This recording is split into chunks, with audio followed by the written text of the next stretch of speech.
नमस्कार दोस्तों, मैं अरविंद मिश्रा, प्रवक्ता श्री शक्ति डिग्री कॉलेज। आज आपको जो शैक्षिक मूल्यांकन है, क्रियात्मक शोध है, नवाचार है, उससे संबंधित लगभग 30 प्रश्नों का रिवीजन करा रहे हैं। ये देखिए, बहुत ही इम्पोर्टेंट क्वेश्चन है और ये आपके डीएलएड में आएंगे। इसी प्रकार आप अन्य प्रतियोगी परीक्षा, जैसे आप अगर नेट की परीक्षा देते हैं तो उसमें भी ये क्वेश्चन इससे आते जरूर हैं। तो नेट के लिए भी ये बहुत इम्पोर्टेंट है।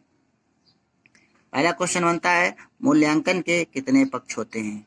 तो मूल्यांकन के 3 पक्ष होते हैं, ज्ञानात्मक, भावात्मक और कौशलात्मक। 3 पक्ष हैं। कौशलात्मक को कहीं कहीं अनुप्रयोगात्मक भी लिख सकते हैं, है ना। तो इस प्रकार से कौशलात्मक पक्ष में भी थोड़ा सा बदलाव हो जाता है। उत्तम परीक्षण की कोई 3 विशेषताएं होती हैं। तो उत्तम परीक्षण की 3 विशेषताएं होती हैं। पहला तो वो वैध होना चाहिए, दूसरा विश्वसनीय होना चाहिए, तीसरा व्यवहारिक होना चाहिए। मूल्यांकन हेतु कितने प्रकार के प्रश्न होते हैं? तो कोई भी मूल्यांकन होता है तो आपने अगर प्रश्न दिया तो वस्तुनिष्ठ प्रश्न हो जाते हैं, अति लघुत्तरीय प्रश्न होते हैं, लघु उत्तरीय प्रश्न होते हैं, दीर्घ उत्तरीय या विश्लेषणात्मक प्रश्न होते हैं। तो इस प्रकार से 4 प्रकार के प्रश्न होते हैं। अगर वस्तुनिष्ठ प्रश्नों की बात करते हैं तो वस्तुनिष्ठ प्रकार भी कई प्रकार के प्रश्न हो जाते हैं, जैसे कि आपने मल्टीपल चॉइस क्वेश्चन पढ़ा है, बहुविकल्पी जिसे कहते हैं, मिलान चिन्ह होता है ना, हाँ ना वाले होते हैं, सत्य असत्य वाले होते हैं, फिलिंग द ब्लैंक्स होते हैं। ये सब वस्तुनिष्ठ के अंतर्गत क्वेश्चन आ जाते हैं। 1 वर्ड आंसर जो हो जाते हैं, जिसमें 2 दे देते हैं, एक सही कौन गलत है, ये सारे वस्तुनिष्ठ में आते हैं। शैक्षिक उद्देश्यों के अनुसार प्रश्नों के कौन कौन से पक्ष हैं? तो प्रश्नों के 4 पक्ष, ज्ञान, बोध, प्रयोग और कौशल।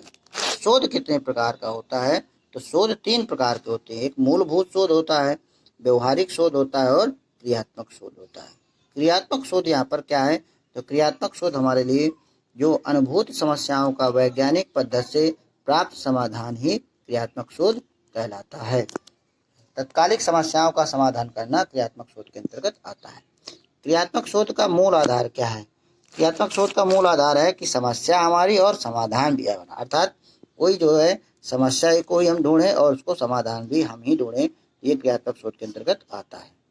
अगला क्वेश्चन, मूल्यांकन क्या होता है? तो मूल्यांकन निरंतर चलने वाली एक प्रक्रिया है जो शैक्षिक उद्देश्यों की प्राप्ति की जांच करती है, जिसे जांच ही मूल्यांकन कहलाता है। परिकल्पना क्या है? किसी समस्या का प्रस्तावित उत्तर ही परिकल्पना कहलाता है, अर्थात समस्या समाधान का पूर्व अनुमान या पूर्व निदान ही परिकल्पना, इसे क्रियात्मक परिकल्पना भी कहते हैं।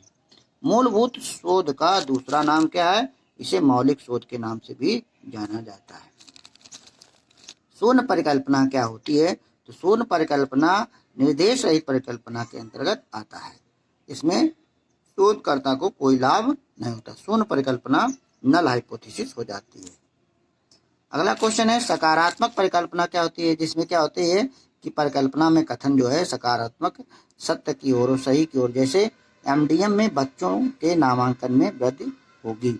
दूसरा नकारात्मक परिकल्पना क्या है? जैसे कथन नकारात्मक होता है, तो जैसे कि एमडीएन में नामांकन, अगर एमडीएम होगा तो नामांकन में कमी आएगी, तो ये गलत बात है। अगला क्वेश्चन है, सतत मूल्यांकन किसे कहते हैं? तो सतत मूल्यांकन निरंतर चलने वाली प्रक्रिया है।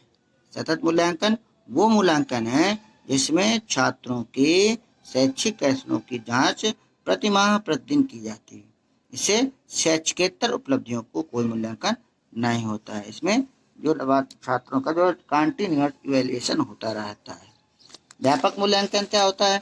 व्यापक मूल्यांकन वो मूल्यांकन होता है जिसके द्वारा बालकों के क्रियात्मक पक्ष, भावात्मक पक्ष, संज्ञानात्मक पक्ष का मूल्यांकन दक्षता आधारित मूल्यांकन के साथ साथ होता रहता है। अर्थात कह सकते हैं कि यहाँ पर सारे जो है एक्टिविटीज का मूल्यांकन होता है। उसमें केवल क्या है, सतत मूल्यांकन केवल पढ़ाई का मूल्यांकन किया जाता है। अगला क्वेश्चन है, नवाचार क्या है? तो नवाचार नवधनाचार 2 शब्दों से मिलकर, अर्थात नवीन आचरण। शैक्षिक क्षेत्र में जो नित्य नवीन परिवर्तन होते हैं जिससे बालकों का सर्वांगीण विकास हो सके, वो नवाचार कहलाता है। अगला क्वेश्चन है, विद्यालय से संबंधित किसी समस्या के तात्कालिक हल किस प्रकार की सोच से किया जाता है? तो ये क्रियात्मक सोच से किया जाता है। बहुत इंपॉर्टेंट क्वेश्चन है, ध्यान से सुनिएगा। अगला क्वेश्चन है, जिसके द्वारा व्यक्ति के विभिन्न योग्यताओं का मापन उसके व्यक्तित्व एवं रुचियों का अध्ययन करके किया जाता है, तो वो क्या कहलाता है? वो मूल्यांकन कहलाता है। अगला क्वेश्चन है क्रियात्मक शोध का पहला चरण क्या है? तो क्रियात्मक शोध का पहला चरण है किसी समस्या का पहचान करना, समस्या की खोज करना कि समस्या क्या है, पहले समस्या जानो, वही पहला चरण है। मापन क्या है? मापन जो है मूल्यांकन के अंतर्गत आता है, तो ये मूल्यांकन का उपभाग है। मापन को मध्यमान, अंक, मात्रा, औसत, प्रतिशत आदि शब्दों के द्वारा व्यक्त किया जा सकता है। मापन अर्थात मात्रात्मक होता है और ये भौतिक गुण को मापता है, जैसे कोई मीटर, किलोमीटर, लीटर, ग्राम, किलोग्राम, इस प्रकार से ये मापन कहलाता है। अगला क्वेश्चन है क्रियात्मक शोध के अंतर्गत संपूर्ण जनसंख्या का छोटा सा भाग क्या कहलाता है? तो कोई हम चीज लेते हैं, अगर छोटी सी चीज ले लेते हैं तो न्यादर्श कहलाता है, जिसे हम सैंपल भी कहते हैं, सैंपलिंग मेथड। अगला क्वेश्चन है ऐसा परीक्षण जो बार बार प्रयोग करने पर एक जैसा परिणाम देता है तो क्या कहलाता है? वो विश्वसनीयता कहलाता है। विश्वसनीय परिणाम एक ही जैसे बार बार आते हैं। अगला क्वेश्चन है ब्लूप्रिंट का संबंध किससे होता है? तो ब्लूप्रिंट का संबंध प्रश्न पत्र निर्माण से होता है।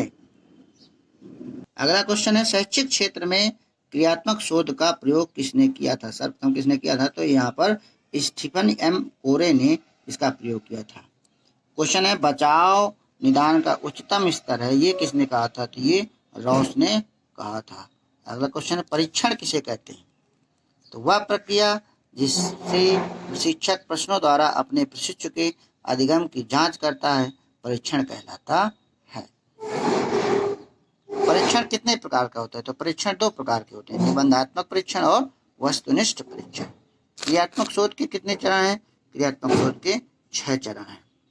अगला क्वेश्चन है मूल्यांकन का उद्देश्य क्या है? तो मूल्यांकन का उद्देश्य है अधिगम स्तर की जांच करना। और लास्ट क्वेश्चन है उपचारात्मक शिक्षण किसे कहते हैं? तो उपचारात्मक शिक्षण छात्रों की त्रुटियों का ज्ञान होने पर उन्हें दूर करने के लिए किया जाने वाला शिक्षण उपचारात्मक शिक्षण कहलाता है। उपचारात्मक शिक्षण और निदानात्मक शिक्षण दो शिक्षण होते हैं। उपचारात्मक में क्या है कि कोई त्रुटियों का जब ज्ञान हो गया तो उसे हम जो करें, ठीक करें, उसे हम उपचारात्मक शिक्षण कहते हैं। निदानात्मक शिक्षण क्या होता है?